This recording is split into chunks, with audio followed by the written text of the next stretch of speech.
Bonjour à tous et bienvenue sur la Tribune de Coruscant pour une nouvelle vidéo de review de manga. Et aujourd'hui on va parler de The Mandalorian tome 1.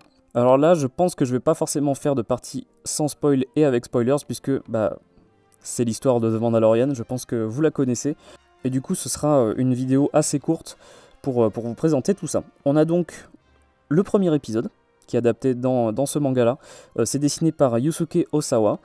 Les dessins sont très sympathiques et je trouve que c'est peut-être la meilleure adaptation de The Mandalorian à ce jour, puisqu'il y a eu le comics jeunesse, il y a eu le comics adulte, donc chez Panini pour les deux. Et honnêtement, les dessins sont pas vraiment incroyables que ce soit l'un ou l'autre. Le défaut d'ailleurs de l'adaptation jeunesse, c'est vraiment d'aller vraiment trop vite sur les événements. Là, on retranscrit bien le premier épisode. D'ailleurs, ça a été une surprise puisqu'il me semble que ça avait été annoncé comme quoi il y aurait peut-être un épisode et demi ou 2 épisodes et demi, je sais plus exactement. Mais je pensais que ça irait beaucoup plus vite que ça.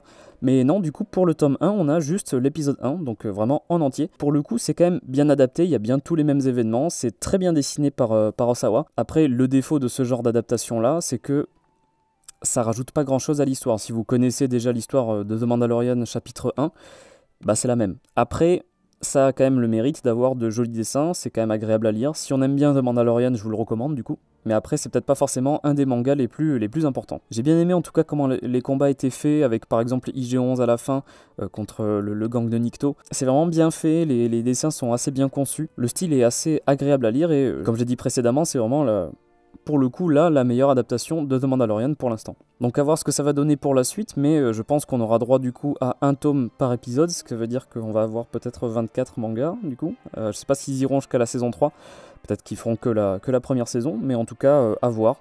C'est assez sympa de se replonger dans la série, mais c'est pas forcément une des lectures les plus primordiales, je pense. Donc voilà, c'est à peu près tout ce que j'avais pensé de The Mandalorian tome 1 en manga chez Nobinobi. J'espère que cette vidéo de review vous aura plu. Si c'est le cas, n'hésitez pas à laisser un like, n'hésitez pas à commenter pour dire votre avis là-dessus. N'hésitez pas à partager la vidéo et également à vous abonner à la Tribune de Coruscant si vous ne voulez pas rater nos prochaines vidéos, y compris les reviews littéraires de comics, de romans et de mangas. On se retrouvera très vite pour les prochaines vidéos, à très bientôt et que la force soit avec vous.